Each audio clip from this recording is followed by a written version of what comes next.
Hello, and welcome to the Delusional Boyfriend Book Club. My name is Courtney, and I'll be your host. And I'm joined today by a reoccurring BL anime guest, Val. Thanks so much for being here, Val. Thanks for having me as usual. Oh, I'm always so happy when you're on an episode. And everybody, if you haven't already, subscribed to Girls Gaze Animes on YouTube and over on which podcast apps are you on? All of them? Literally. All of them. So subscribe to the Val's podcast on all the podcast platforms and on YouTube. It really helps us all out. And if you haven't subscribed here to the Delusional Boyfriend Book Club, make sure you do so. Rate, review, subscribe, do all the things. Go follow us on social. And today we are jumping into what might be, spoiler, my new favorite BL anime. I know I kind of say that every week, but so bold. It's really bold, but I love this one. And it might be because the characters are like adult characters. And, recently we've been kind of in the high school domain. So this was really fun for me to kind of step into a space that I felt like could be a bit more mature. This one, I'm super excited to get into today's episode. Dakaichi, the sexiest man of the year, is harassing me. It's the funniest title. It's the longest title. Whenever there's like a really long title for a manga, I'm like, this is going to be deep. The translation couldn't be any more concise than that. We're going to have layers here. Right.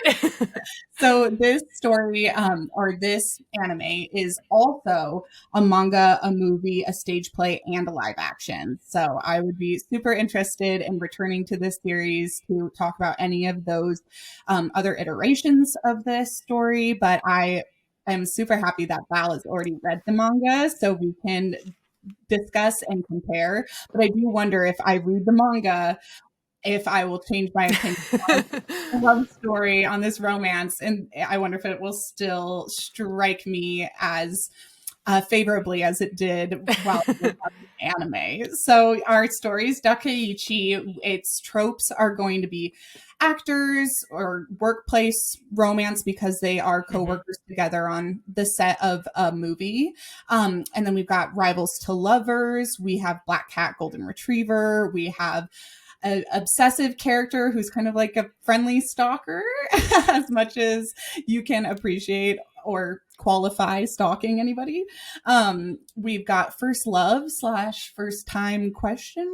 There's like, I think, a little bit of gray area there, but I'm pretty sure both of these characters are each other's first loves at the very least, if not each other's first times. And I think that's kind of all of our tropes. We do have some trigger warnings. There's definitely some dubcon in here, so the consent is not clear, really, like, for most of the interactions. And there is a lot of pushback from our Black Cat character, which I do think is just a reoccurring BL trope, is to have a Black Cat character who is always slapping the hand away of the Golden Retriever, which is troublesome because that doesn't feel always like clear consent. The first time it got published was in magazine B X Boy in 2013. So 2013, year before I graduated high school, consent conversations were a lot different, but it doesn't excuse anything. So definitely be aware of that trigger warning.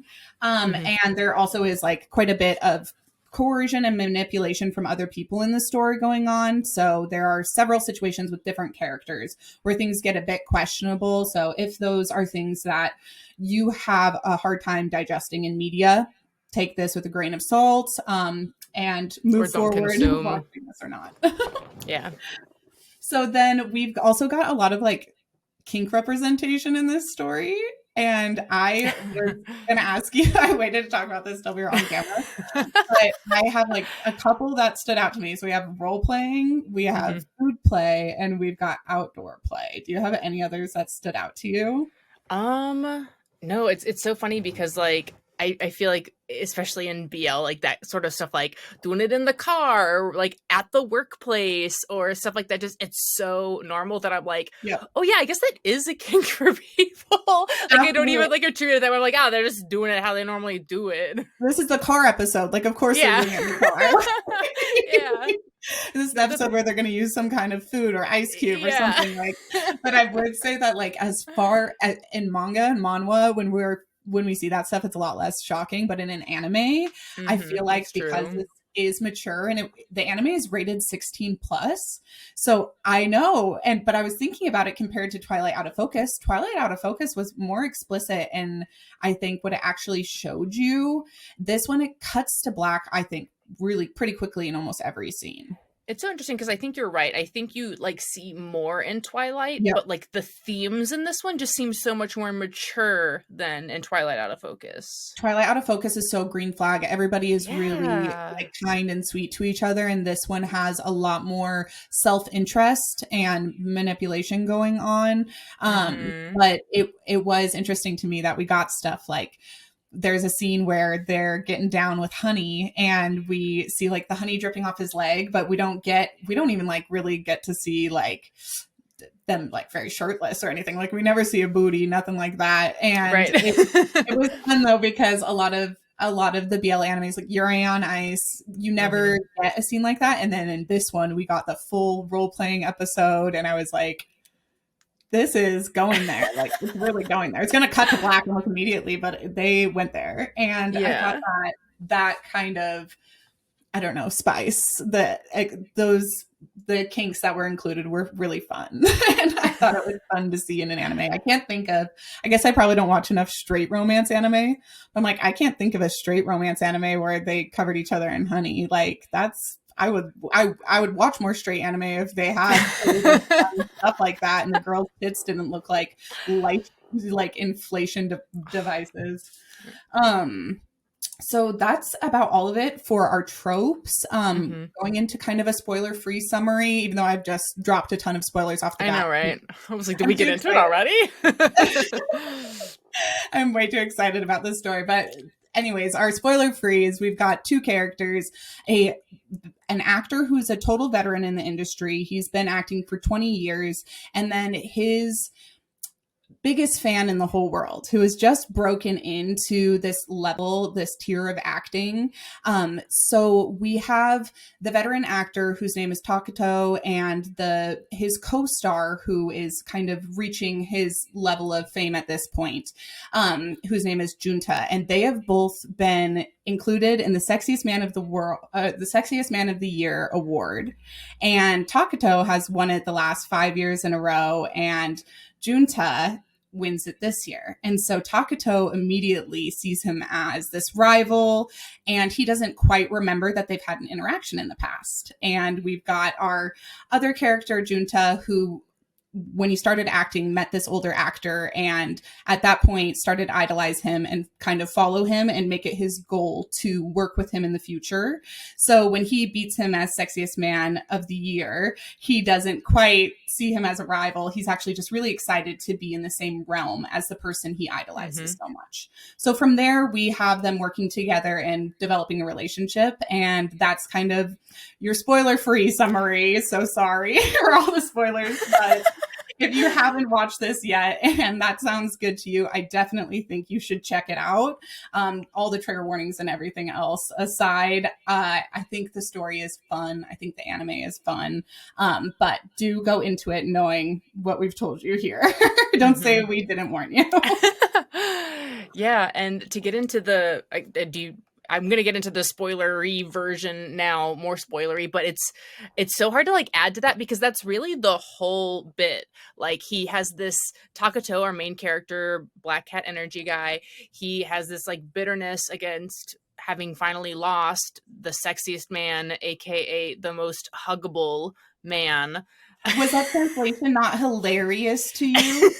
I mean, I think it was a stylistic choice because of like, you know, how like, oh, they did super fade to black early. They did he's the most huggable to keep it at that like age 16 rating, I think. I It think was, so too. And then yeah. they do in like the ninth episode, they do refer to it as the title, which is Sexiest Man of the Year. And I'm like, why is the title of this Dakaichi, the Sexiest Man of the Year, is harassing me? And then in the first episode, when they go to talk about that award, they say the most Most huggable man of the huggable. year. Yeah. I was like, at first I was like, oh, it must just be like a censoring thing, but I'm like, wait, they just said it. What? And it's in the title, but maybe it's like that thing where you can say bitch twice in a movie and it's rated PG-13, but you can't say it 3 times or it'll be rated R. So like maybe they could only say sexy like X amount of times before it went up to an 18 They had to ration out the sexies.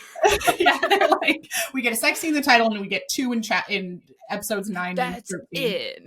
Did you also think it was cute that the anime episodes were called Hug like 1? hug number Hug 1, 2? hug 2. Yeah, I saw that. I was like, okay, fine. It's so cheesy and corny and cute, and I just loved it. Yeah. So, I mean, with all of that, like there's no bigger spoiler than the fact that they do get together. But the Black Cat energy guy, he's just like so resistant to this happening because he's trying to hold on to that bitterness of like, oh, I lost to this guy, like he's my rival, he's like so inexperienced at work, like he's dragging me down, like I'm his senpai, like this isn't worth my time. And he like helps him get better at acting because he's like, well, I don't want him to drag me down. Yep. Meanwhile, golden retriever Junta, aka Chunta, I was gonna ask if we could just call him by his nickname the whole time because yeah, they're like getting intimate in one of, I think they get down in the second episode. was it this? I thought it was in the manga it is chapter like 1, I feel like. So in my mind I'm like, it's like episode 1. I think it's like, yeah, halfway through episode 2. It might be, no, I think it's episode 2, and he goes to call Junta by his name, and Junta's like, call me by my first name, and he's like, oh, Junta, and he calls him Chunta instead of Junta, and then they laugh and he's like, no, it's a nickname, he's like, I wasn't stuttering because I'm nervous because this is my first time. That's definitely not what happened. It's a nickname. Yeah. Mm-hmm. And then for the rest of the story, so they get on familiar terms really early, because in episode 1, we have that main character being so irritated that he lost Sexiest Man of the World of the year, and he gets drunk, and Junta ends up taking him home, and he videoed all of this stuff he said while he was drunk. And when he was drunk, he said, "You can call me by my first name." And I do love the bit. So there was another bit that started in the first episode, which was like the Chunta being like, hey, you know, what would it take for me to be able to call you by your first name? And he's like, 1,000 yen.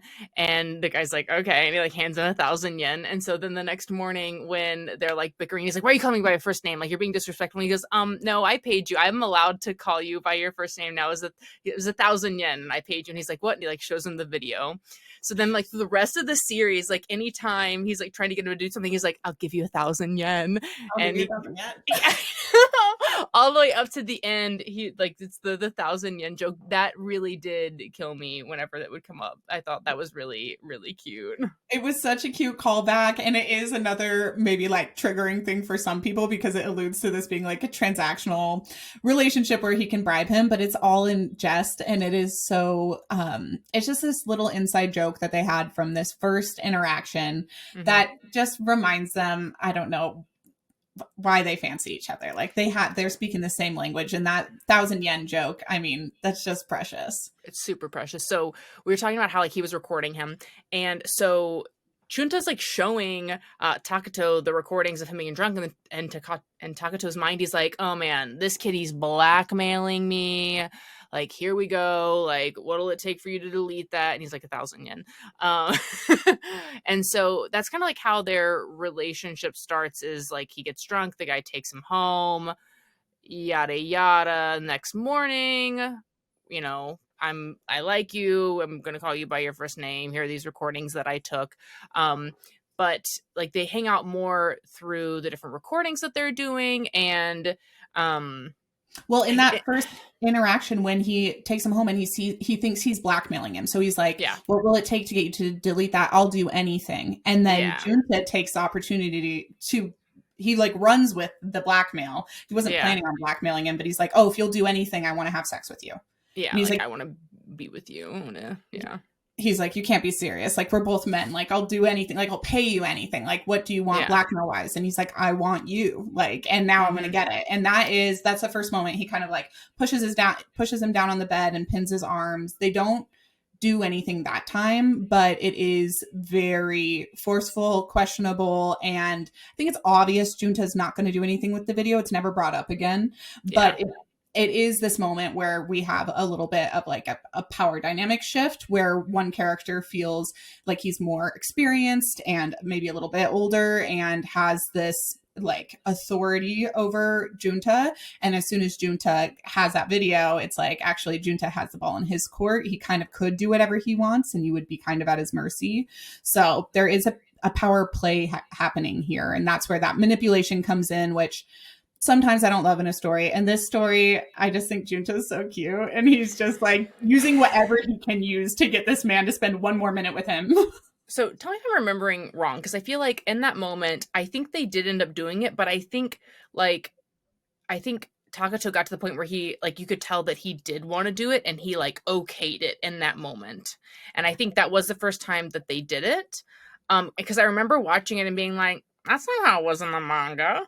Because how was it in the manga? There was negative consent in the manga, and it did happen. That first, like, interaction.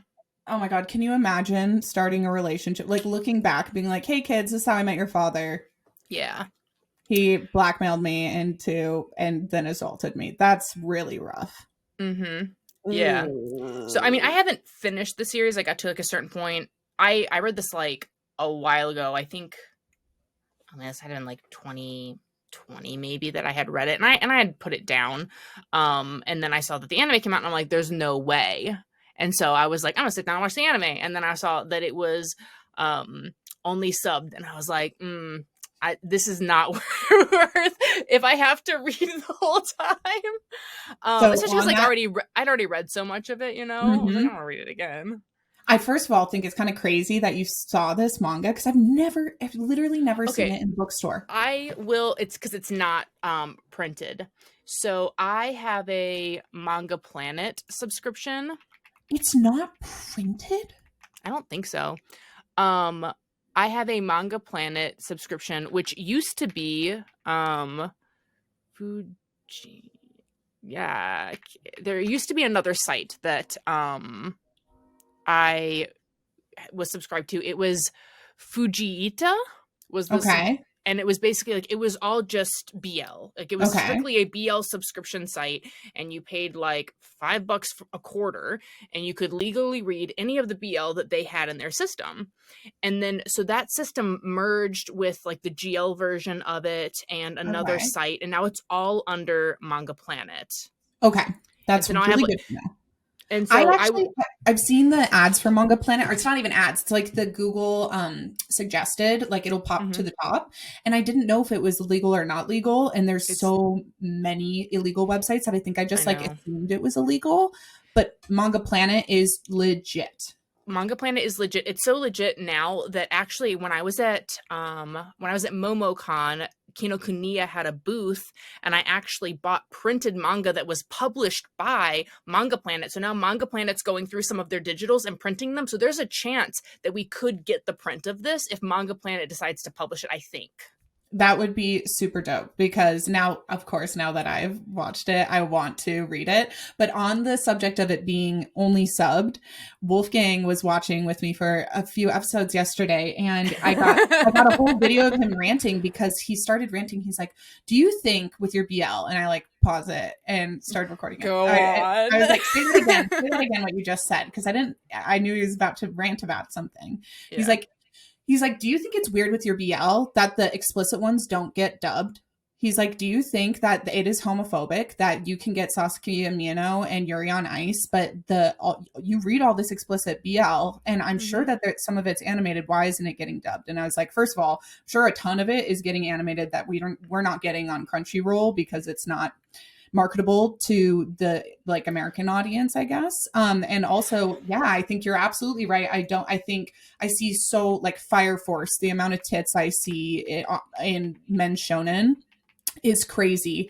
And the fact that when you have a kiss shown on a BL, you're so much less likely to, have that marketed, let alone also get it dubbed. And it was just really fun to hear him admit that the shonen audience is so well serviced as far as the dubs go, and so many of the stories and the animes I want to watch are all subbed because there's just not a big enough demand, I guess, or there's some prejudice going on. It has to be one or the other. So basically, if the show that we were talking about right now, I'm being harassed by the sexiest man alive, if it were done proper, directly according to the manga, it would have just been a smut watch. Really? Absolutely. So like we're getting into it because we're assuming by now that you've already you've watched it. Now you're yapping with us. So there were, other than our main love interest, there were two other guys that like pushed their limits with Takato. Know that in the anime or in the manga, they made it all the way, both of them. So all three of them did not get consent from Takato, but went all the way with him in the manga. He's assaulted by 3 characters in the manga. So all of the other two that like just kind of like, oh, tease him but don't do anything, they do all of the things in the manga. Well, and both of them are also all 3 of them then blackmail him because one of the characters who tries to coerce him is his co-star in his other co-star in another show. Yep. And I forget what blackmail he has over him, but it's this similar situation where he's... Oh, I thought he got him really drunk and then had his way with him. That's what it was. He gets him really drunk and he brings him home and he's totally passed out and he leaves a hickey on him. Like 100% passed out, like does not remember the next morning. Yeah, no, doesn't remember anything. And the character, even in the anime, as he is like considering this, he's like, oh, he's literally like, you're all the way passed out. I'm going to rape you. And he doesn't use that word, but he is like, oh, all asleep. How cute. Like he's talking in his sleep. Can't wait to do this to him while he's sleeping. It's very, very upsetting. And then he in the anime stops what he's doing because there's a call from Chunta. And he's like, ugh, if you're this whimpery and talking about another man in your sleep, I don't even want you. So he doesn't continue with the assault. I would say that like getting someone naked and putting them in your bed and leaving a hickey on them is an assault of its own, but he doesn't rape him in the anime. So it's fully in the manga. That is so upsetting. Yep. And in fact, like even like how when Takato and Chunta do it the first time, like the next day he's at work and he's like, how can this like fake cheery angel guy be so bubbly when he like literally raped me last night? Like he's having these thoughts while he's at work the next day. I don't even think I can read the manga then. I have to. That's me. Like it's totally like like when you're like, oh, the anime is my favorite. I'm like, this is crazy because like I know all of this stuff because I told you I put it down and I picked it back up so that I could do more of the comparison to the anime. But I'm just like, this is crazy, and that was why I originally wanted to watch the anime because I'm like, how the heck did they animate this? Because it is just like there's all of the plot that's in the anime is still there in the manga, but it's a longer manga, like it's got more volumes than like you would expect, but it's just until you get to the tail end of the manga there's very little plot. Well, I'm not surprised then that it didn't get translated and printed in English because that is very, it sounds really rapey. I guess a lot of the stuff from like the 90s is very rapey, but 2013 feels like the tail end of being able to get away with that. I don't know. It's like it's not like necessarily get away. It's just it's not popular, and there's just so many other better titles and experiences and like BL to like ingest and take in that why would they print something like this when there's like actual good stuff out there. So yeah, like this, it was very, very upsetting, like the difference between the two, because I'm like, wow, this is a totally different show. I know. Did you like the anime as it was, or was it super tainted from your experience with the manga? No, I think it was fine. I liked the anime. Like standalone, I liked the anime because I had tagged you on a post that I made where I was like, ooh, I know who my delusional boyfriend is, but like based on the manga, like I don't want anything to do with any of them. Yeah, Takato. It sounds like Takato's the only decent man in the full manga. And even then, like he clearly is. I almost feel like it's, I don't want to say Stockholm. What's the right word where it's like, oh, he's been abused so many times and he just like falls in love with his first abuser. And I mean, it obviously like Chunta still like develops in the manga more and it's less rapey. And so they still write him to be a likable character. So all of that did carry over. It's just the start of their relationship is totally different in the Oh, manga.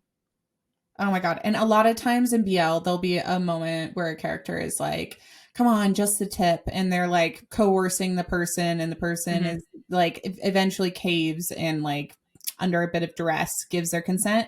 And a lot of times, even though that's dark, I feel like it is representative. It's written by women for women. And I think it's representative of what a lot of us go through in this life, Mm-hmm. which is Oh, sometimes yeah. you're worn down. And I think a lot of women's, if not their first experience, some experience along the way was a man like convincing them that they were ready at a time when maybe they weren't, or they didn't want it, or they weren't as interested as the man was interested in having that happen. And Mm-hmm. I do appreciate that representation. Like fully being raped the first time you have sex is a little bit different, and I wouldn't say is, I mean, that's a very different situation. I know a lot of girls whose first time was with a guy who was like, just the tip, we won't go all the way. And then they did, and Mm-hmm. then they still loved that guy and they forgave him and they didn't see it as a huge crime against themselves. But do I know a lot of girls who got raped by their first boyfriend and then still loved him? I don't know a ton. That seems really, really difficult. And for anyone who does relate to that, I'm so sorry that was your first experience or any experience you ever had. And I'm so sorry for the manga Takuto, because I that's miserable. And in this anime, I'm really glad I didn't read the manga then, because I was able to appreciate this without any back back knowledge of the original story, and by itself it is really sweet and cute. How did you feel about, so like in a lot of VL we'll get the watercolors, and in this we had like a couple moments where there was a watercolor, but more so than that we had these feathers, because I like the feathers because there's always like something fluttering around, yeah, and I liked the feathers bit because I also like whenever he was like going dark mode, the feathers would turn black. yep, And he was like I an archangel instead of an angel, and I was like, yeah, okay, that's kind of cute. And in the manga too, they do still like draw him with like stupid wings, and like the feathers still float around and stuff. I think that might have been like, maybe that's the little kitschy thing that made me like this so much, was him being this horny angel and this The deviant horny angel angel. bit. Yeah, and I guess I don't know, this maybe it's like TMI or something, but like Wolfgang like chases me around the house like it like he's scary sometimes, where I'm just like, literally I wish I had a lock on this bedroom door. He'll chase me around, but he is to everyone else just like a little angel. And I'm like, you are this horny angel. Like you're this little like angel that is to everybody else like just so perfect. And to me, you're just an actual like danger to me.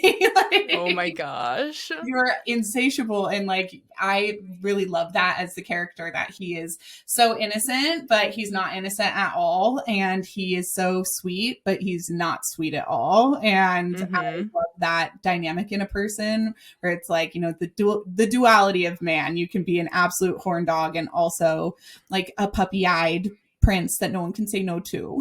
Mm-hmm. Mm-hmm. I'm gonna go back over my notes real fast. I have the newbie kisses the veteran, gets kicked in the groin. Takuto runs away. The newbie chases him, and they kiss again. But this time Takuto's kind of into it. But then he locks the newbie in the bathroom, and That's that's not right. in the Okay. manga. Because in that first scene, so he wakes up, he's on in the first episode, he was drunk, he wakes up in his bed, he's like, we didn't do anything, did we? And he's like, no, but I have these videos of you. He's like, what can I do to Mm-hmm. get the videos to go away? And he goes, you need to have sex with me. And then Takuto bolts for the fucking bathroom. I actually have a TikTok, I need to post of this, where it's Junta slamming the door open, and I'm like, I love that character so much, because I'm just like, I feel this is my husband. Like he literally would kick a door open and be like, it's coming for you, woman. And all consent affirmed. But I Yeah. would say that is, I don't know, men in BL sometimes as well, especially the whoever's pictured as the bottom is also pictured as having none of those kind of manly, like boys will be boys, like manly instincts or flaws, and like Mm-hmm. men are dogs, like men are dogs, and whether they're gay or not gay, men are dogs, and I will stand by that. Some of the biggest dogs I know are my gay friends, and I appreciate that. I mean, it's often depicted that the top is that kind of character who is like will chase after somebody kind of relentlessly. But I Mm-hmm. liked his personality in this one. And when he broke open the door, I was like, that's the hottest thing I've ever seen. I Oh want a my man to gosh. break down the door for me. um that's so funny. So at the point where he like locks himself in the bathroom, that's the difference. That was the first difference. Is I was like, okay, that there was actually a spicy scene in the manga instead of like him locking himself in the bathroom. Like that's where the first one happened. Then I had a note about it being Takato's first serious kiss. Mm-hmm. And then I had a note about like there's these two girls that they work with, and they are like giggling because they love the idea of the two of them being together. This is like after their like first night together, like they're at work the next day, like one of them's being salty and the other one's being precious, and he's like, oh, and the two girls are like, hee hee, look, they're so cute. Little um Fujoshis. I love when I there's know, a I Fujoshi love side character who's like secretly already knows that they're in a relationship and like, is rooting yes, them it on. me, it me. um so then in the anime, it says, I have a note, it says after a terrible scene, so I guess the acting went poorly, Takato invites him to the vending machine to tell him that his acting is ass. Mm-hmm. um and then the next scene with the two of them, the younger guy absolutely slays, and then Takato has a monologue where he says that dude is scary. I have a note in here that says I misheard it as kawaii instead of kawaii. Uh-huh. And I was like, oh, that's kind of funny when that happens. But I will say, so yeah, in the manga, when they're at work the next day, he's like one complaining that this dude stole his first kiss, basically. And then like, oh, how is he doing this when he, whatever to me last night. But then I think in the manga, if I'm not mistaken, he pulls him aside at work and they do it again, like at like the office the next day. And my guy is still just kind of like, what's going on?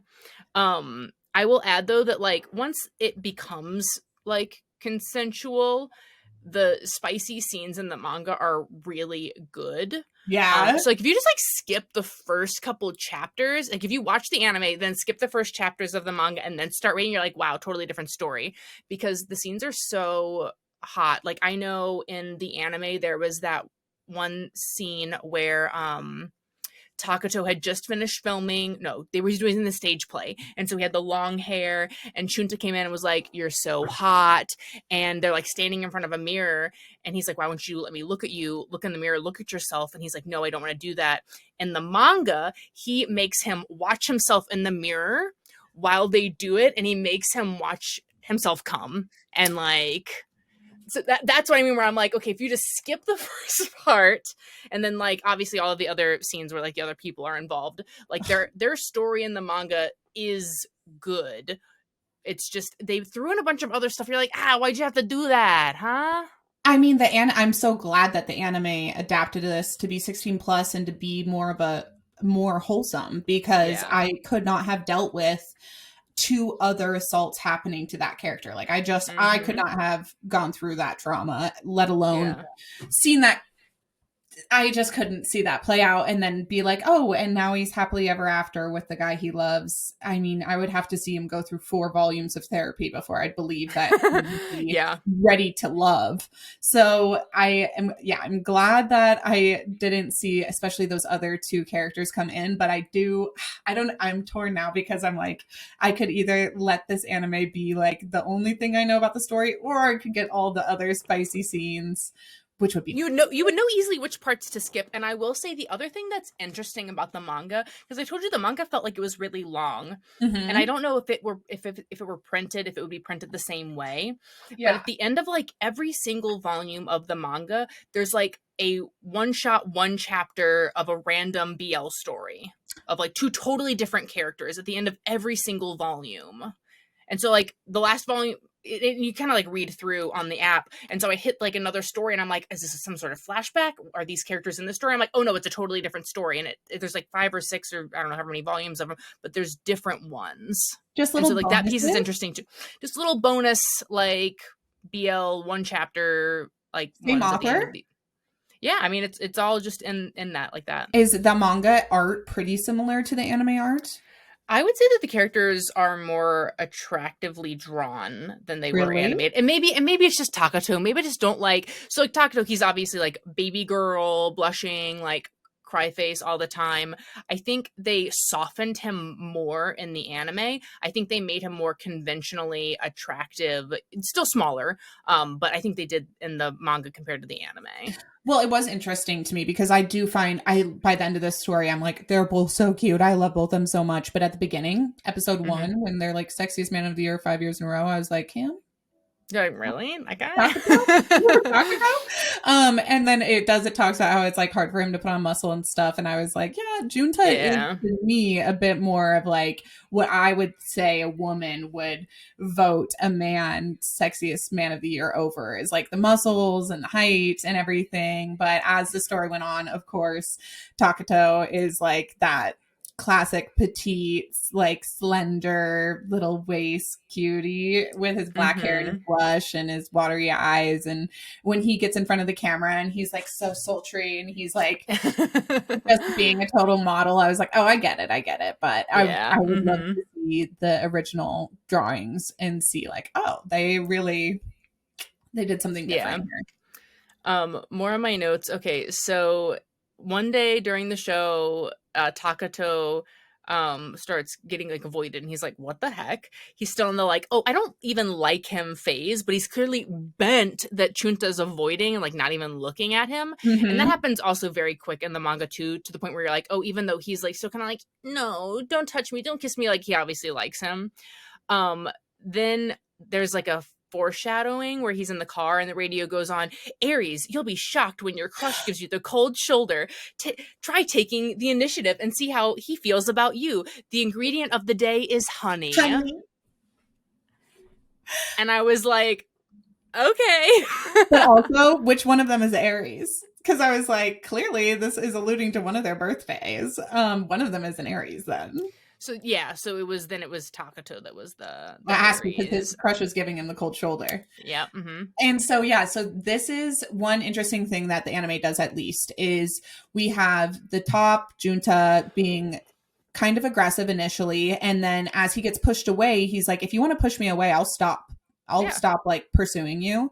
Mm-hmm. And then the other character comes in and tries to pursue. He brings him home drunk and kind of assaults him. And when Junta comes and retrieves him the next day, he starts to make a move on him and he's like, I'm not going to force myself on you like that guy was. So you tell me you want it. Like, tell me you want it, because I'm sick of being the one who is initiating and you pushing me away. It's making me feel like I'm forcing myself on you, and I'm not going to force myself on you. So, so once that happens and he does like admit that that's what he wanted. Well, it's kind of in that whole scene, he takes him and he starts to blow Junta, and he is like kind of being desperate for him.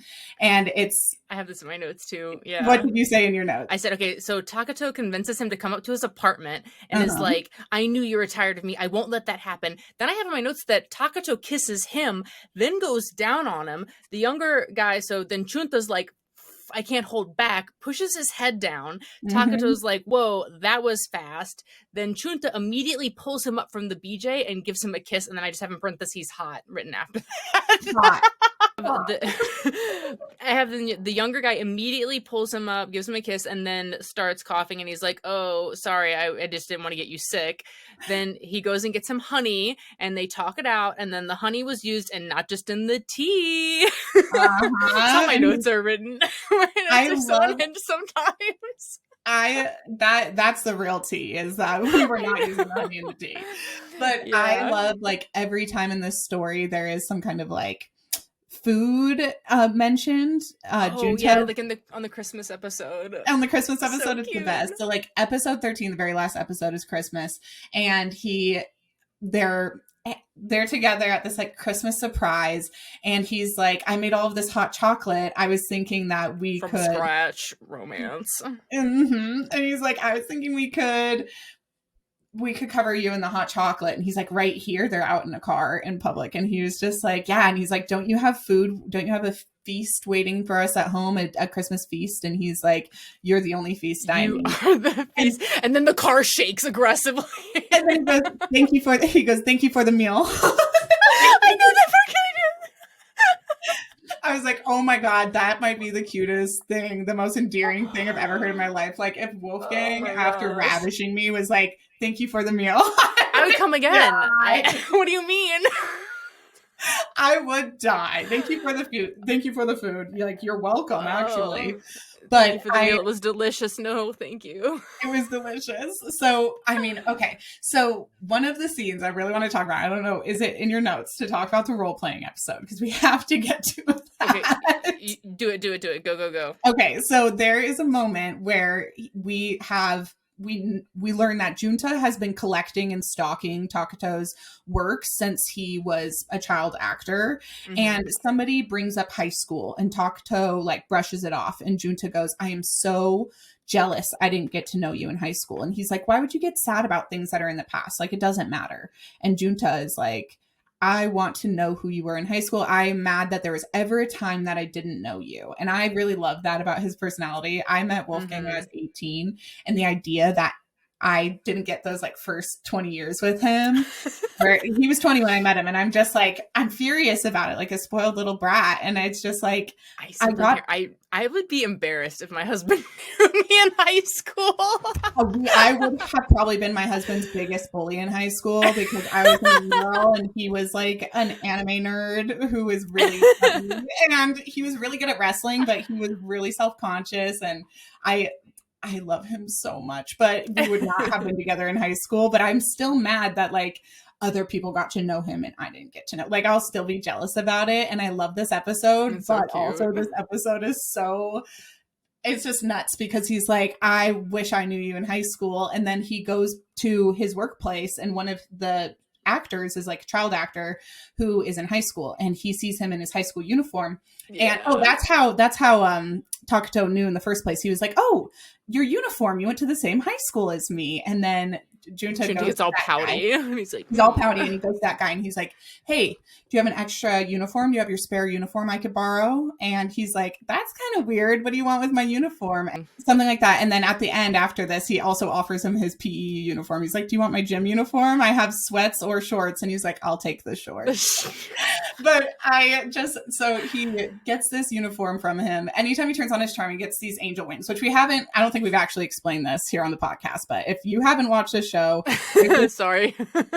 there's this consistent imagery, this like chibi of Junta where he's not even a chibi, he just sprouts angel wings. He just sprouts angel wings constantly. Whenever he gets like super happy or like anything, like he sprouts. I'll say whenever he gets super happy, he sprouts like white wings, and whenever he gets super pissed, he sprouts black wings. Yep. And he gets like his like little fuming yeah, and his little red eyes. So he's like the good angel and the bad angel. But anyway, so he like is talking to this little high schooler and he's like turning on all of his charm and he's like, don't worry about what I'm going to do with your uniform. Just give it to me. I'll dry clean it before I return it.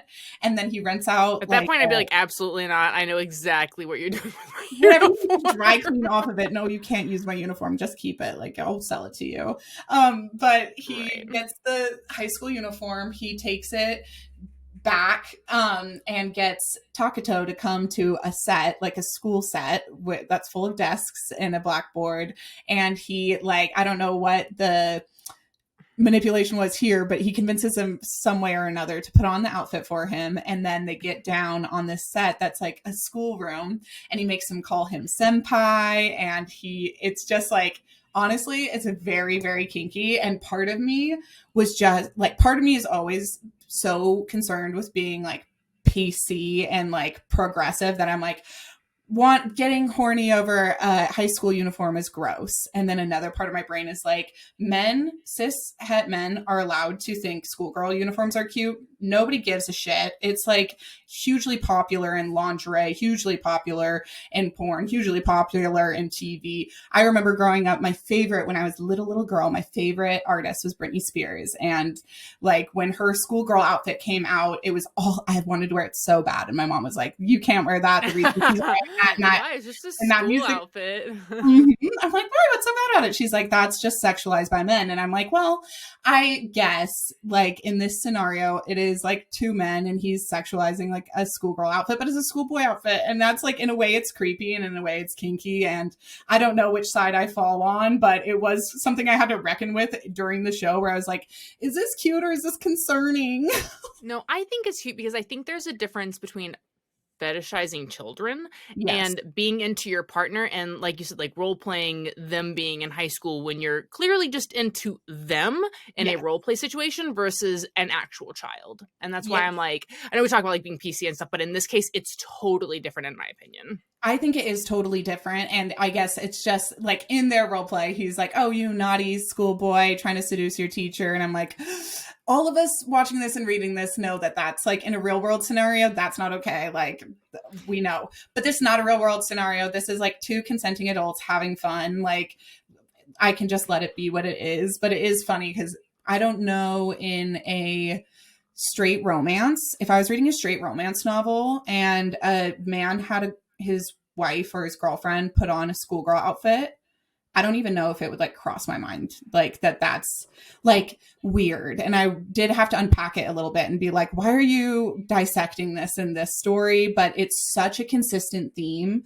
Schoolgirl outfits are a consistent theme like across so much media. Why, when it's gender bent and it's a boy in a uniform, a man in a uniform, why are you so concerned all of a sudden? That's so So funny. I had the opposite happen where I'm like, as you were describing it, I'm like, you like a guy having his wife dress up and pretend that she's like a in school while schoolgirl. he's the teacher. I'm like, ew. But them doing it in the anime, I'm like, oh no, this is funny. Like this is cute. But then I was thinking about it and I was like, honestly, in any situation, like again, as long as the person's not actually wishing that the person that they're being with was a child, which in these cases they're clearly not, that we're talking about, right? Yes. And they're just role playing being in high school, but in reality you're just attracted to another adult wearing Yes. a sexy outfit. It's not creepy. It's not creepy. And also like Takuto doesn't, he is very quick to be like, why do you think this is sexy? And like they have a little back and forth, and he realizes it's just something his partner, like a fantasy his partner's just recently kind of conjured up, and Mm-hmm. one that he can kind of put to bed. Yeah. And they do like whatever Junta like wants to try, they try. And I think Takuto is completely inexperienced and he's so repressed in a way. He is all he wants to do is work in this life until he meets Mm-hmm. Junta. And then he finally lets himself have other ambitions like falling in love. And when it comes down to like the big plot twist or not the plot twist, the plot element in the end where they're being blackmailed by a photographer who works for a tabloid magazine, and he's like, I'm going to print this picture of you guys kissing. And Takuto is like, I would put my whole career on the line, I would ruin my career so that Junta can get his career off the ground. And that's the moment you realize like his ambition is not work solely anymore. His ambition is to have a partner that he cares for and loves and can be with for the rest of his life. And that character development for me was so huge. And also getting to see him work his way up to being like, I want, not only am I allowing him to have sex with me, but I am initiating and I am verbalizing what I want, and I am not just accepting his feelings for me, but confessing mine and realizing that it's not going to suffice forever, me playing hard to get. I'm going to have to show him and reciprocate the same kind of love and affection that he's giving me. And I just And thought that was I think the great. pivotal point for that, because yes, absolutely. I think the pivotal point for that was right after, well, part of the resolution for the blackmail situation was Chunta faking the relationship with that other woman, and him and Takato seeing the ring on his hand and then being like, nope, that basic. I mean, he doesn't like all say this, but this is clearly like the meaning behind it. He's like, no, that's my man. I'm gonna put a ring on his finger. Right. Like he obviously goes to his manager's house and he asks his manager's wife, who used to be in the industry, like, hey, what's it like to wear a ring? And she's like, what do you mean? Like, it's just a fucking ring, chill. And he's like, but like, you're wearing it. And she's like, yeah, well, like I love my partner and it's like a representation of like the love that we have. And so I love wearing it. And he's like, interesting, interesting. And so then when when he finally realizes that Chunta and the other woman aren't together, he like slaps a ring on his finger and he's like, see, this is my man. And it like drags him off with the ring on. But I had to say that like, I obviously knew that they were going to be together, but watching that one scene where Chunta's walking away from the other creepy actor guy who Mm-hmm. was gross. And he's like, are you really gonna walk away from Takato? And he just completely ignores him, walks over to the other woman, and like puts his arm around like her waist. Like I obviously knew that Chunta and Takato were gonna be together, like whatever. But the fury that my body felt watching him so naturally reach his arm around that woman, I was like, who the fuck do you think you are? It I was, was they're like, like in an elevator, and I had the same visceral reaction of like, yes. it was like having a nightmare where your spouse is cheating on you right in front of you. And you're just Mm-hmm. like, in like, not only is this my worst nightmare, but you're doing it in front of me. There's nothing I can do to make it stop. There's like nothing I can say. What, Uh-huh. how dare you? It made me so viscerally angry, but it was that thing that it was the push that Takuto needed to realize, like, if I don't reciprocate this guy's feelings appropriately, I can do whatever I want to protect him on the back end, but if I'm not Yeah. honest with him about what I'm doing and about my intentions, then he will go and he'll love somebody else. And when he sees his hand wrap around her and he's like, is he putting his big strong hands on somebody else? Is he sleeping with her? Like, all of those feelings felt so Mm-hmm. real. And I guess, like, we were talking about cherry magic earlier, and cherry magic is so wholesome that there's Yeah. almost less of this kind of this struggle, this conflict where it's like, Yeah. does he love me? Does he not love me? Because one of the guys is mind reader. So he knows the whole time what the other one's thinking. And this, Yeah. I really did like it in this story because I think a lot of those feelings were relatable, of like, you have to either shit or get off the pot. If you don't commit to somebody truly, Yeah. they will move on. And I also loved that it came back around to bite him in the ass. The whole reason that he broke up with Junta towards the end of the series is because he wanted to protect him from the tabloid guy. And then Mm-hmm. Junta turns the tables and is like, oh, if you want to be secretive about protecting each other, then I'll protect you and I will have a better scheme and it will be the one that actually fixes everything. But I'll show you how bad it hurts really bad when someone keeps a secret from you, even if they're trying to protect you. And he Mm-hmm. does get so hurt by that. But I loved when that woman is like, she was like, I'm so glad to help you with this scheme. You can take the ring off that I gave you to wear, but maybe next time you'll wear it because you really like me. And that was Mm-hmm. when Takato takes Junta's hand, and he goes, I actually have a Yeah. contract with all 10 of his fingers, not just that one. So, like, lay Right. off. Mm-hmm. So then after they do reconcile, they even announce to the media that they're going to be moving in together. Then we get our final Christmas episode. And I love when an anime has all the like canon episodes. Like, we Wait, wait, got wait, wait. One final thought. It left my brain and then it came back. I also loved that when Chunta was like, yeah, I obviously did this for you. He was like, how dare you sacrifice your career for me? Why? Who? I wouldn't want that. I don't want that. Like, why would you do that? Like, it's not on you to decide what you do. Like, he's like, the reason I found you and that I fell for you was because of this career that you've been building for yourself forever. Like, yeah, I absolutely don't. And he's like, yeah, but your career is new and it's growing and stuff. And he's like, it means nothing to me without you. yeah. And And I was just like, slay.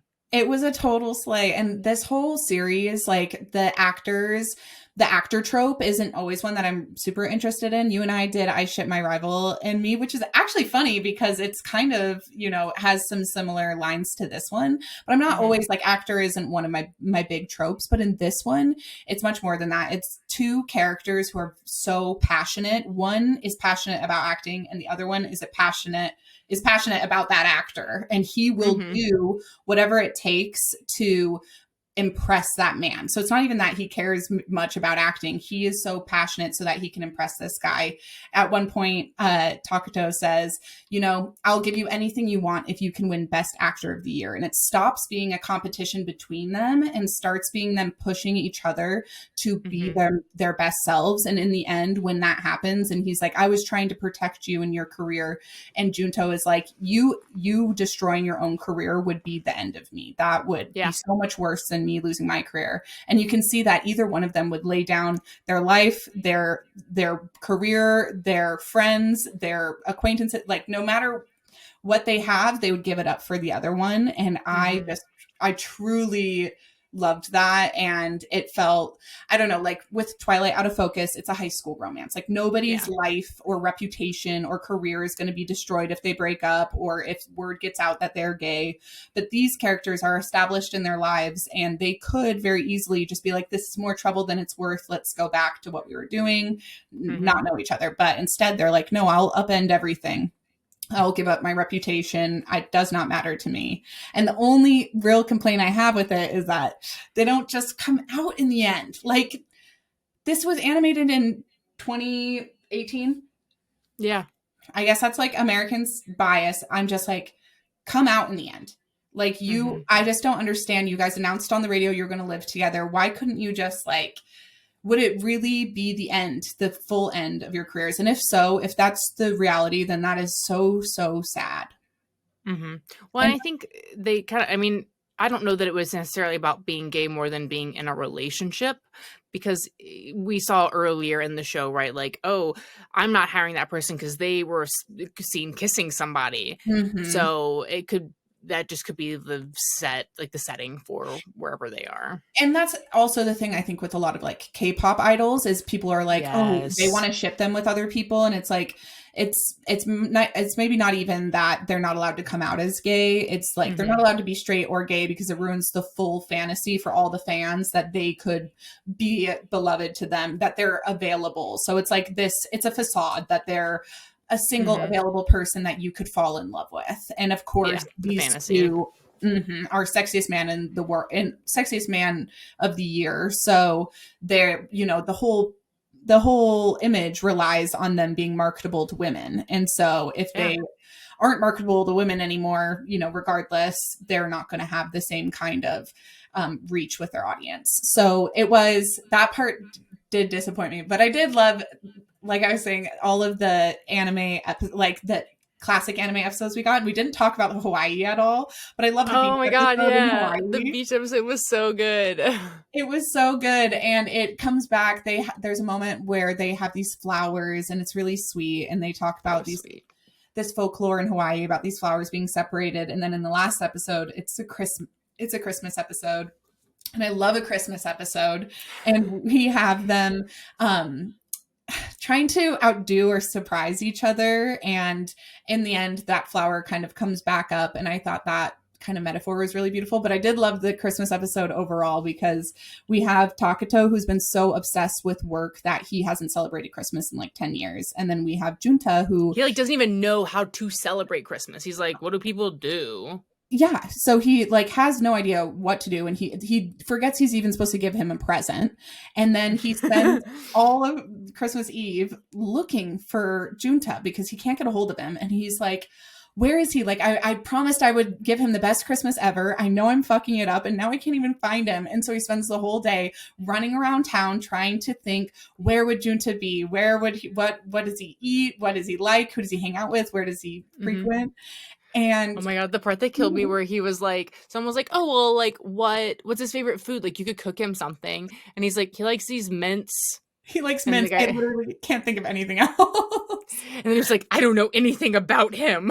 And he starts to spiral. It's so classic, like black cat, golden retriever, which is why it's one of my favorite tropes. Like, I don't know, my husband could probably tell you like all of my pet peeves and my favorite things. And I'm just like, he's a big old himbo. He's simple. And it's like, he's not simple. He has like all these interests, but I'm the like spoiled brat who gets totally like taken care of. And he's just like happy with whatever he gets. And that's at the end of this, it was just so relatable to me when he is like standing in Junta's living room and he's like, does he own every DVD of everything I've ever acted in ever, even All the going way back from to when I was a childhood. kid. Yep. Mm-hmm. He owns everything, and I don't know anything about him. And he keeps Yeah. running around town, and he's promising himself, he's like, that's not going to be the case forever. Like, I'm going to learn more about him. I'm determined now to make this better. And by the end of the day, they end up back at Takuto takes a cab to Junta's favorite place, and he's been in this cab all day, and it's this view of the city. And he's sitting there, and he's just like, God damn it, like, taxi driver, I guess you can leave now. It's the end of the He's day. like, sorry for dragging you all over town today. All over town. Like, what do I owe you? And then the cab driver goes, 1,000 yen. I know. It's like, I know. And so then he's like, pulls his cabbie hat off, and he's like, what? Well, it was funny because, like, even before that, the photographer had seen Takuto going around town. He, like, took a picture of him, and he's like, oh, he's all alone. Then he's, like, going through his pictures later, and he's like, he's never alone. And I was like, that son of a bitch, he's driving the whole time. I love it so much because it's like, he truly is a stalker, and he's just, like, sweet enough that he gets away with it. But what was that picture that I had sent you to? Because it was another one of those, like, he's so obsessed, but, like, it works for his character. What was it? It was the scene where he was threatening the other guy that, like, had harassed Takuto, and he's like, if you ever intend to mess things up again, he goes, and he's like, don't worry, I'm never going to let him go, and I won't let him get away either. Yep. And he goes, a future where Takuto belongs to someone other than me doesn't exist. It's not even an option. And I was like, and honestly, like, I'm so here for it. I went to the gym for 2 hours this morning to finish watching this anime on the treadmill. I burned a lot of calories in 2 hours, but I will say this. My husband called me at the end, and he's like, where are you? You've been gone for so long. And oh my God. You're kind of giving Junta right now. Like, like, you know exactly where I am. Like, I'm at the gym. I told you I'd be at the gym, but it's just this thing where, yeah, even after he's kind of committed to him, Junta's obsession with him does not go away. And I love that, because I think when you find true love, like, there's this whole thing about the 7-year itch, and 50% of marriages in America end in divorce. But, like, when you really find your soulmate, like, the spark kind of never goes away. And if they're obsessed with you, like, if they worship the ground you walk on, like, they're always going to do that for you. And I really love to see that done well in a BL. And this was done, at least in the anime, it was done so well, because he's totally his stalker in the most, like, romantic way possible. I took another screenshot of something I was watching. It said they were, like, recovering from, like, their fight about the other guy, and this is where, like, Chunta tells Takuto, like, hey, that guy didn't do anything to you, and they had, like, a fight about it, and they were recovering. And let's see, Chunta says, Takuto, I'm sorry I made you cry. And then he says, I'm sorry I scared you. And then he says, hold on, it's, like, playing because I recorded it, so it was so good. I'm sorry that I've fallen in love with you so much. And then, like, they go to, like, be intimate, and the screen it doesn't show anything. It's that one of those fade to black things. And before that, he was like, oh, can I cover this hickey? And he's like, no, it's finally going away. Let it go away. And then they start to fade the black, and then you hear Chunta say, I wish I could give you a hickey on the inside too. I love that. He does it in my hickey, and he's like, what are you doing? And he's, like, going down somewhere below the belt, and I'm like, on his thigh, on his dick, I don't know. But he's like, where are you putting that? And he's like, somewhere you can't even see it. I wish I could put one on the inside too. Yes! And I'm just like, he's feral. He's absolutely feral. Like, he just would crawl up inside Takuto if he could. And I love it. And so at the end of this Christmas episode, he realizes he was a cab driver the whole time. And he's like, why did you do that? And he's like, because I always chase you, and I wanted to see you chase me for once. And I just saw how determined and dedicated you were to finding me. And that was the best Christmas present of all. Like, you didn't have to give me anything. And then he goes, and he struggles, like, Takuto really struggles to say Merry Christmas, and you can see how lonely he's been for so long. And he finally gets the words out. He's like, Merry Christmas. And then he plants a big kiss on him, and he's like, this is the best Christmas I've ever had in my life. I know. I was like, aw. It's so sweet. It was so sweet. And then like the on him like not knowing Chunta very well. It was so funny because like, every time he's like, how did you pull this off? Like, how did you pull off the taxi thing? And he's like, oh, I used to drive taxi. And he's like, okay. And then like the lights turn on. He goes, oh, how did you pull this off? He goes, oh, I used to like do lighting for like I used to hang Christmas lights or something like as a job. He's a lighting like, director. So I'm lighting like, director. maybe that's how he got into like acting, but that part. No, because there was another scene where he got into acting because he delivered pizza to the acting place, and they were like, "Nope, you work for us now." So it's like it's not even like he like went into acting because he was good at it. He was just hot and delivering pizza as one of his like many jobs that he had. And that Christmas light scene, though, like there's two moments in this where I almost cried. I didn't cry, but tears welling in my eyes. And the first one was when he asked his boss's wife about her ring. And she says, he goes, how do you feel about wearing the ring? Do you like it? What does it mean to you?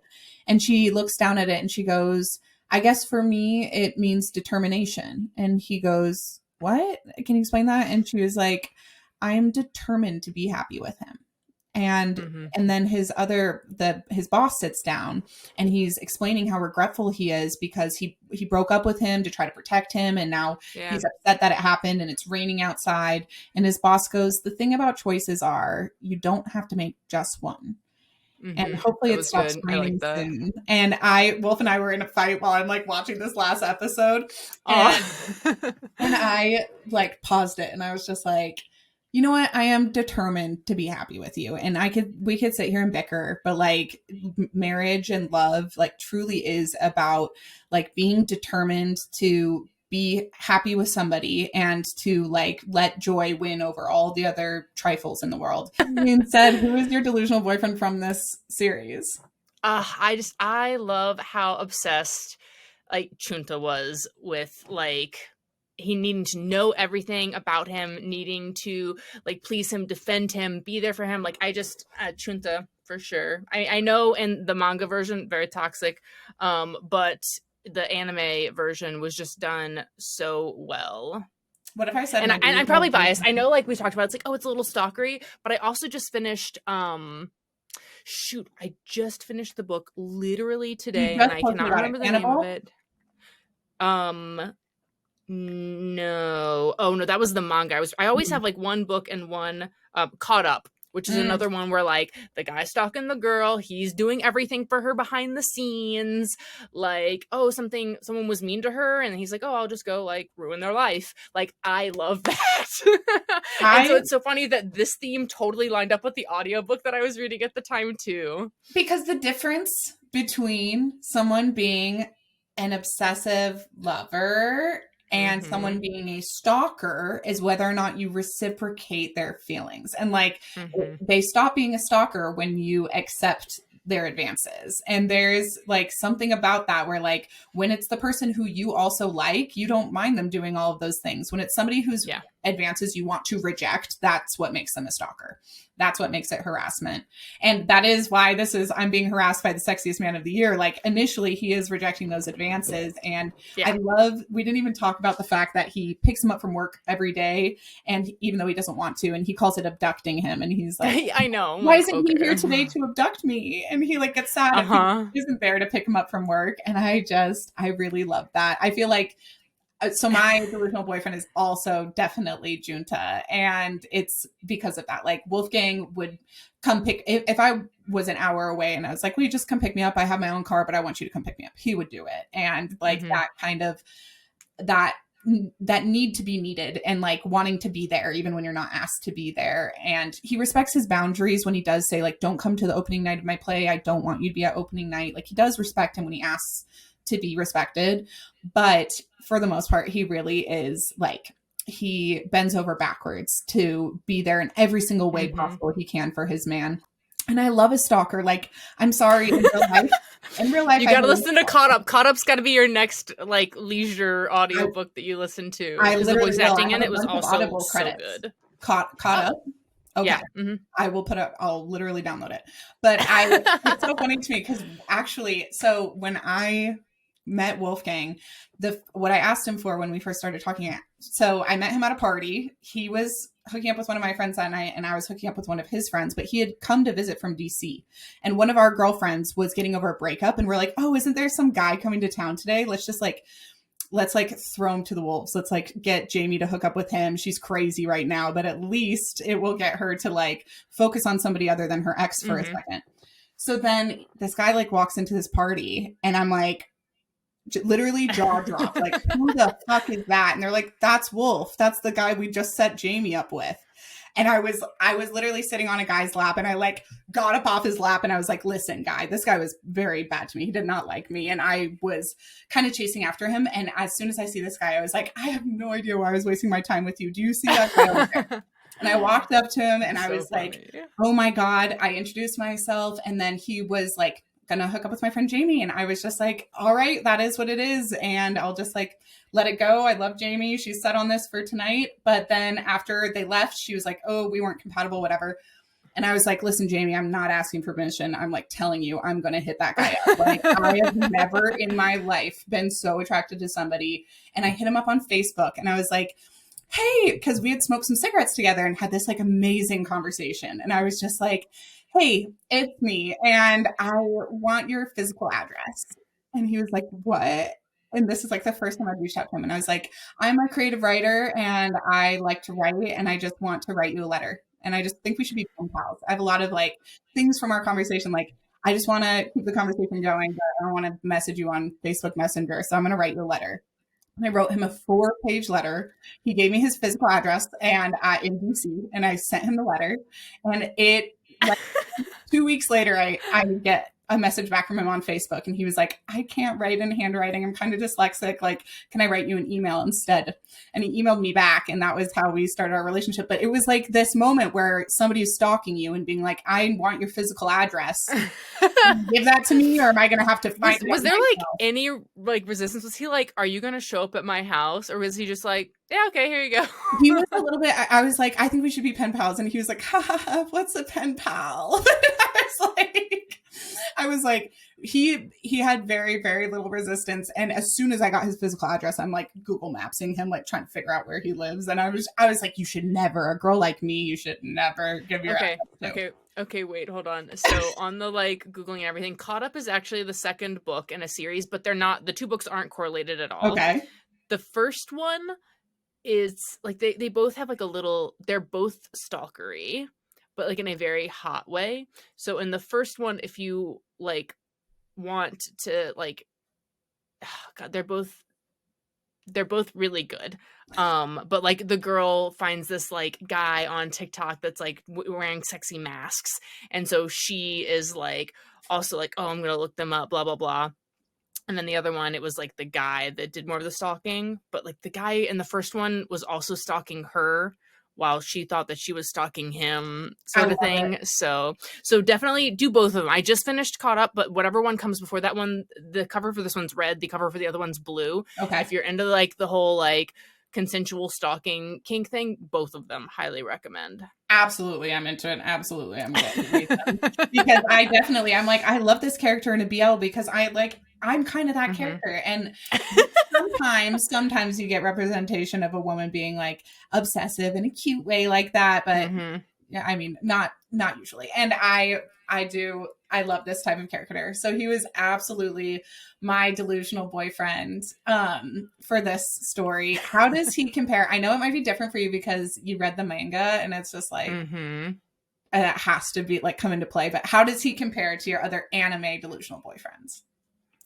I think this one's different because, like, to your point, like, it's all of the other BL animes, especially, right? Like, they are more romancy, where this one, because I have the context from the manga, it feels more like passion driven than just romance driven. And so like obviously he's never going to compare to any of the other people that I ship with other people, and granted I like these two together, but I won't say they're like my top favorite pairing. But like I do love the obsession that this guy has for this other guy. Like it's definitely something that we don't get a lot, and that's what I really like about it. Junta does not beat out Mignon. Like Mignon, it's shorter lived. There's no manga to read, so there's a smaller well to draw from. Like much less content you could immerse yourself in with that boyfriend. But his character design is like it's BL Gojo, and like he's so tan BL Gojo. He's so. Oh my gosh! Have you not watched Mignon? I don't think so. Girl, buy it on Vimeo right now and then just prepare yourself for episode 12, because I watched it with Phoebe on the big screen and I had just no idea how much what she was like, it just sounds so wet. Why does it all sound so wet? Oh and I'm my like, gosh. That's flop flop for you. And when you're a BL girly, that's just like with the territory. Okay, I'm going to send you also a screenshot. So I don't think that it got too much into this. There was like a slight allusion to it at the end of one of the last couple of episodes. There's like another couple that gets like talked about, and I'm going to send you some of the art that like is from the manga of this other couple. Is it the producer with the black hair? Yeah, and it's the guy with the lollipop that was walking by at the end of the either next to the last episode or like one of the last ones. I need a poster so badly of the smoking. Mm-hmm. So they have this moment where they're doing a promo for their movie and they have to sit in front of the photographer together. And Taketo lights his cigarette. We call it butt fucking when you light your cigarette with somebody else's cigarette. Yes. What do we call it? Because you like put the two butts together. Yeah. Then anyways, Taketo like leans over to Junta and presses his cigarette against Junta's and lights it. And it's like as close as you can get to a kiss without it being gay. And they're just like teasing the audience. And he tells Taketo tells Junta, he goes, "This isn't for you. This is for the fans." And I'm like, oh, that's for the Fujos is who that's for. Yeah, exactly. Would you date Junta IRL?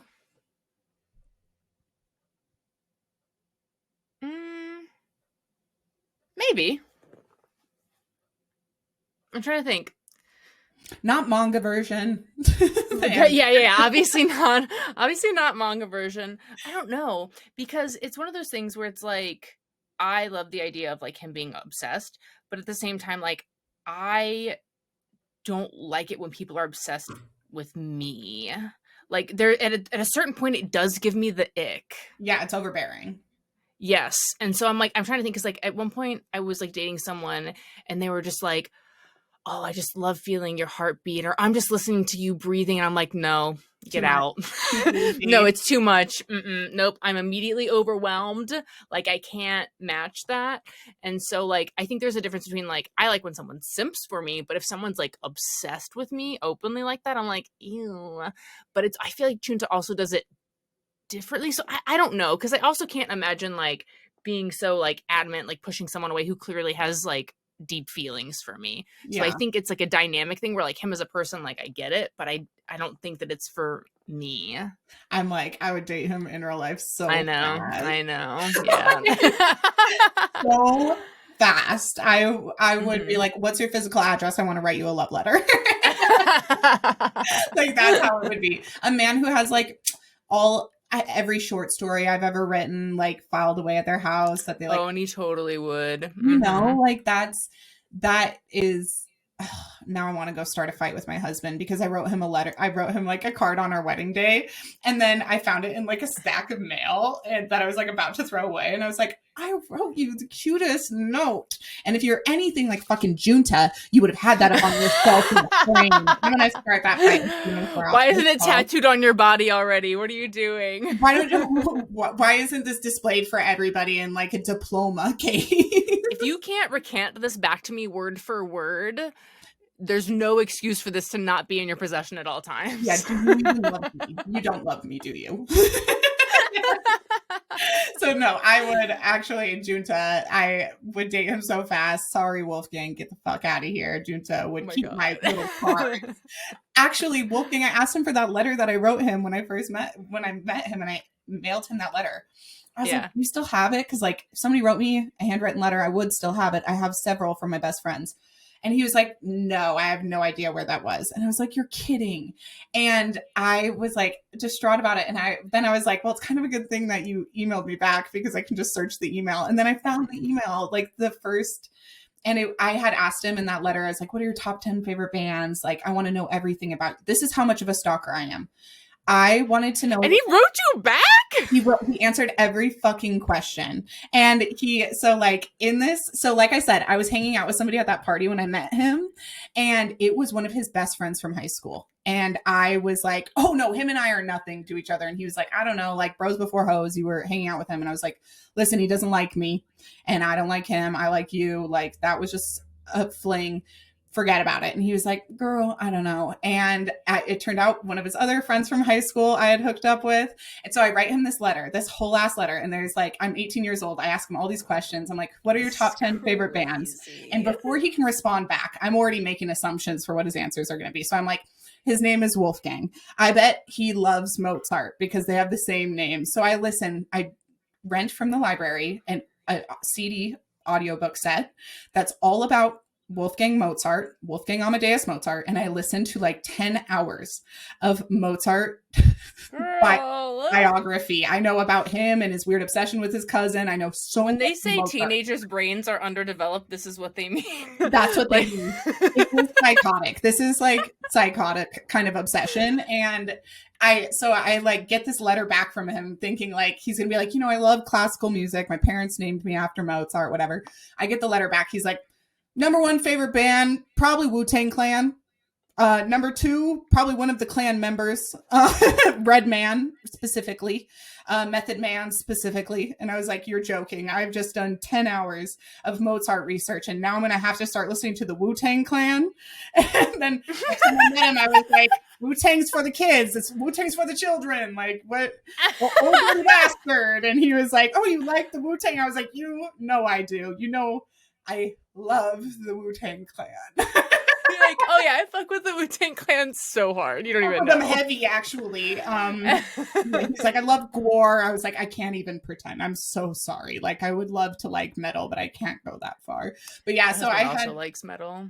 I know, I just can't do it. And then in that letter the email he wrote back to me, he told me all of his favorite bands and I had to unlearn all this shit I learned about Mozart, learn all this shit about Wu-Tang. But then in the letter, he was like, I see you've gone through all this trouble of writing me this letter and I really want to be friends. Our conversation is really fun and I love talking to you, but I hope I'm not giving you the wrong impression by writing this back to you. Like bros before hoes. I just couldn't do that to my friends. Like, I don't think we could be more than friends if that's what you're trying to get at.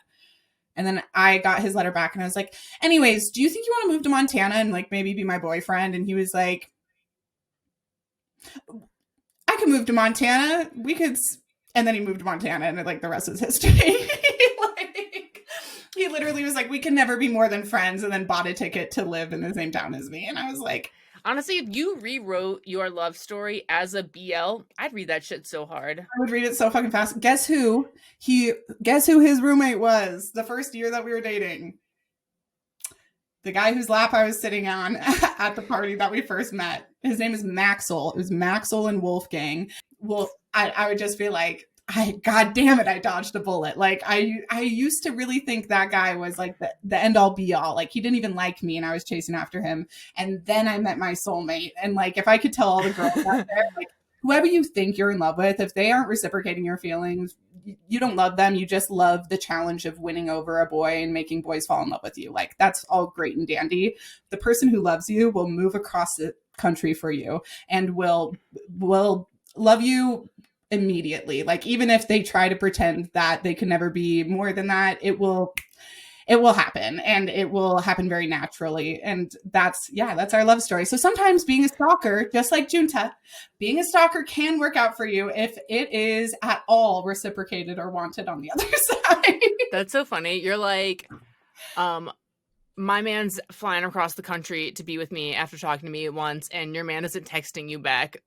He's not worth it. Literally, if he wanted to, he would. Mm-hmm. He literally would. And if he doesn't want to, don't want him. Don't want a guy who doesn't want you back. And there is a guy out there who will drop everything. There's a guy who will move across the country, and that's just true. It doesn't matter what age you are. There's somebody out there that will love you more than you love yourself, more than you could ever imagine that you could be loved. That's the person you should hold out for. I think that's why we read romance, is because seeing that you get to experience it in your own life, and that's wonderful, but getting to experience it 100,000 times over, like, I mean, you can stay in that feeling forever. Yeah, this series really got me in my feels. It made me really happy. I really liked it. It made me think about my relationship. It made me determined to be happy. I'm so glad that we did this together. I hope that it improved a little bit the characters in your mind from where they began. It honestly did. Like I said, I haven't finished the manga, but I know we had talked about doing a special episode where we just talk about the movie, and I am looking forward to that because, like I said, I did enjoy really liking Junta as a character with the context of him exclusively from the anime. So should we do you want to do the movie for our bonus episode next month? Yeah. You think we can fit it? Okay, we'll look at the calendar. Yeah. We'll try to fit it in. And then you guys expect a bonus episode because there is a movie that was released in 2024. That's so recent. I know. It's such a weird series that they decided to put so much energy into. It must have been really, really popular in Japan. Because must have been bored. I'm just kidding. I mean, literally, to have a stage play, a live action, a manga, a movie, and an anime or like series is a ton. So we will watch the movie, which we just didn't have time for, but I did hear it's not as spicy. But we'll watch the movie and then we'll do a bonus episode coming up. Hopefully, I guess if this episode airs on July 5th, which it will, then I guess it'd be a bonus episode for August. So we will plan that out, you guys, and get that to you. I hope everyone listening had a great time watching this anime series. If you haven't watched it and you listened all the way to the end of this, you're psychotic, but I hope you do go watch it. I think the podcast is longer than the series at this point. You could have already watched half this series by now if you weren't listening to this podcast. So go watch it. I hope you guys all enjoyed it. I hope you're enjoying book club. I certainly am having a great time, especially on these anime episodes. Val, thank you so much for coming. This makes it 10 times more fun for me to have somebody to bounce off of the ADHD scramble between us. It scratches my brain just right. This is like, it's everything you want when you have a friend who's into the same interests as you. So listeners, I'm so glad that you guys are friends too, and that we get to chit chat with you and yap about these series so that you don't have to watch them alone and have nobody to kiki with. So thank you for being here. And again, please go subscribe to the podcast wherever you listen to it or on YouTube. And please subscribe over to Val's Girls Gaze Animes on YouTube, and they have a series where they play games, and I just guested on one of the episodes, and is that one published to YouTube yet? I have not published the recording yet. We recorded live. It is 3 hours of playthrough time, so I'm probably just gonna publish it as is because it's just, I mean, it's chaos. It's so good. We played through date everything. And we dated what we could. Like, we couldn't date everything. There's too many things to date. But yeah, keep an eye out. I'm gonna push it in July.